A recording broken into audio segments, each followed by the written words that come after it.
साथियों नमस्कार। कर्पूरी ठाकुर जी की धरती समस्तीपुर में मौजूद हूँ। मेरे साथ इस समय मोरबा के वर्तमान विधायक आरजेडी के प्रधान महासचिव रणविजय साहू जी मौजूद हैं। इनसे बातचीत करते हैं और समझते हैं कि इस बार बिहार अधिकार यात्रा से बिहार में आरजेडी को कितना बूस्टअप मिलने वाला है। स्वागत है आपका। बहुत बहुत धन्यवाद आपका। ये क्रांतिकारी की धरती रही है समस्तीपुर, यहाँ से बिहार अधिकार यात्रा निकल रही है। यात्रा क्या संदेश देना चाहती है जो विपक्ष में लोग बैठे हैं? देखिए, बिहार अधिकार यात्रा है। अधिकार गरीबों का, कमजोरों का, नौजवानों का, युवाओं का, छात्रों का। बिहार से जो पलायन हो रहा है, अब देश के प्रधानमंत्री जी 11 वर्षों में एक भी बिहार में कल कारखाना उन्होंने नहीं दिया। हाँ दिया, उन्होंने ट्रेन दिया। ट्रेन इसीलिए दिया ताकि यहाँ के मजदूर लोग उस ट्रेन से पंजाब जाएं, गुजरात जाएं, अहमदाबाद जाएं, सूरत जाएं। तो बिहार की जनता इस बार न्याय मांग रही है। बिहार की जनता इस चुनाव में मुद्दे की बात करना चाह रही है। और ये लोग कभी हिंदू की बात करते हैं, कभी मुसलमान की बात करते हैं, कभी पाकिस्तान की बात करते हैं, कभी इंडिया की बात करते हैं, कभी मंदिर के, कभी मस्जिद की। तो बिहार के लोग इस बार मुद्दे की बात करना चाह रहे हैं। पढ़ाई, दमाई, सिंचाई, कमाई की बात करना चाह रहे हैं। और इसमें नौजवान आगे आ रहे हैं। पलायन इतनी है, बेरोजगारी इतनी है कि इसको लेकर तेजस्वी प्रसाद यादव लड़ने के लिए निकल पड़े हैं। आंदोलन उन्होंने छेड़ दिया है और यह आंदोलन साबित करता है कि आने वाला समय में जो चुनाव आ रहा है 2025 का 1/3 बहुमत से तेजस्वी जी मुख्यमंत्री बिहार का बनेंगे। देश के गृह मंत्री बेगूसराय आए थे, बोले थे कि इस बार भाजपा इतना बहुमत से आएगा कि तेजस्वी प्रसाद यादव अगली बार चुनाव लड़ने की हिम्मत नहीं जुटा पाएंगे। 11 बिहार से भारत में मंत्री हैं। इन्होंने कौन ऐसा वीर बहादुर का काम कर दिया?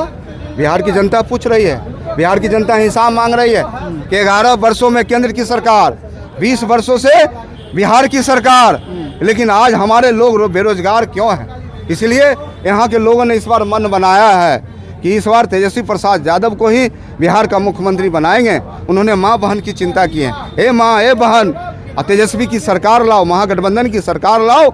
हम गरीबों के खाते में 2500 रुपया देने का काम करेंगे। हम पेंशन 1500 रुपया देंगे। हम 200 यूनिट बिजली बिल माफ़ करने का काम करेंगे। गैस सिलेंडर 500 रुपया में देने का काम करेंगे। तो इन मुद्दों पर भारतीय जनता पार्टी, नीतीश कुमार जी, नकल के लिए भी अकल चाहिए। नकल करने का काम कर रहे हैं। तो बिहार की जनता कह रही है, जब नीतीश कुमार जी नकल करने का काम कर रहे हैं तो क्यों नहीं नीतीश कुमार को रिटायर्ड दे दिया जाए और तेजस्वी जी को बिहार का मुख्यमंत्री बना दिया जाए। तो इसलिए बिहार की जनता भी समझदार है, बुद्धिजीवी है और समस्तीपुर की धरती है, जननायक की धरती है। यहाँ के लोग बुद्धिजीवी हैं और हमें उम्मीद है कि बिहार में निश्चित रूप से सत्ता परिवर्तन होने जा रहा है। और जब सत्ता परिवर्तन बिहार में होगा तो दिल्ली की भी सरकार हिलेगी। डर नहीं लग रहा है? अमित शाह ऐसे बोल रहे हैं सर। हम अमित शाह, हम लोग तक कर्ज करता है और पूरी तरह से लड़ाई लड़ने का काम करते हैं। अमित शाह जी हो या देश के प्रधानमंत्री नरेंद्र मोदी जी हो, बिहार इस बार इंसाफ मांगता है। और बिहार इस बार बिहारी के साथ होगा, गुजराती के साथ नहीं होगा। तो नीतीश कुमार बिहारी नहीं है, वो तो रिटायर कर गया। अब उम्र नहीं है बिहार चलाने के लिए।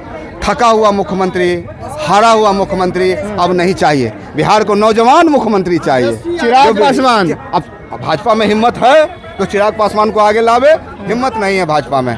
भाजपा तो नीतीश कुमार के पिछलग्गू है और उसको पिछलग्गू लगी रहेगी। सम्राट चौधरी का नाम सुने हैं? अब तो सम्राट चौधरी देखिए, सम्राट चौधरी कौन है? वह लालू प्रसाद यादव के विद्यालय से पढ़ के निकले हैं। और सम्राट चौधरी जब चुनाव लड़े थे तो राष्ट्रीय जनता दल से चुनाव लड़े थे और सबसे कम उम्र में उनको मंत्री बनाने का काम किया था राष्ट्रीय जनता दल ने। और छोटी मुंह बड़ी बात बिहार की जनता देख रही है। उनको भी बंगाल की खाड़ी में बिहार की जनता भेजेगी। ये 2 गुजराती कौन है जिसकी बड़ा चर्चा है बिहार में? अब तो है, देश के प्रधानमंत्री जी हैं, देश के गृह मंत्री जी हैं, लेकिन बिहार के लोगों को ठगना चाहते हैं। 11 वर्ष से उन्होंने ठग चुके हैं और इस बार बिहार की जनता ठगाने वाली नहीं है। बिहार की जनता पूरी तरह से मन बना ली है कि अब हम 2 गुजराती से ठगाएंगे नहीं और बिहार का मुख्यमंत्री तेजस्वी प्रसाद यादव को ही बनाएंगे। आप लोग कह रहे हैं सुनवाई कार्रवाई, सिंचाई कार्रवाई और जो तमाम जो आपके दावे होते हैं उसकी सरकार चाहिए बिहार में। मान लीजिए आप लोग विकास की बात करते रह गए, पढ़ाई की बात करते रह गए, अगर धर्मवाद का मुद्दा हावी हो गया, हिंदुत्व हावी हो गया, क्या कर लेंगे? ये देखिए, अब बिहार की जनता इतनी बुद्धिमान है कि अब धर्म के नाम पर कोई बांट नहीं सकता है। साहब, मेरा इतिहास रहा है, हिंदू मुस्लिम, राम हो या रहीम हो, हम साथ रहे हैं। हमारा एक इतिहास रहा है। हिंदू मुस्लिम सिख ईसाई आपस में है भाई भाई। लोग वोट के नाम पर लोग इसको बांटना चाहेंगे, हम इसको बर्दाश्त नहीं करेंगे। हम उनके साथ हैं, हम सब मिलकर बिहार का डेवलपमेंट करेंगे। राम भी मेरा भाई है, रहीम भी मेरा भाई है, और उसके साथ हम विकास करेंगे।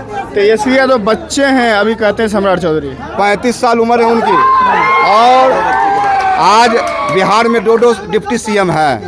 ये बता दे कि बिहार में इन्होंने क्या किया, चाहे सम्राट चौधरी हो चाहे विजय सिन्हा जी हो, लेकिन तेजस्वी प्रसाद यादव के पास विजन था। 17 महीने में उन्होंने लकीर खींच दिया।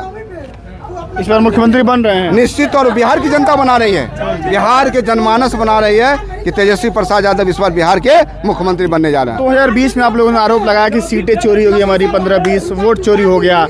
इस बार भी खेल हो गया तो क्या करेंगे? नहीं, इस बार तो खेल नहीं होने देंगे हम लोग। पूरे बिहार के लोग सजग है।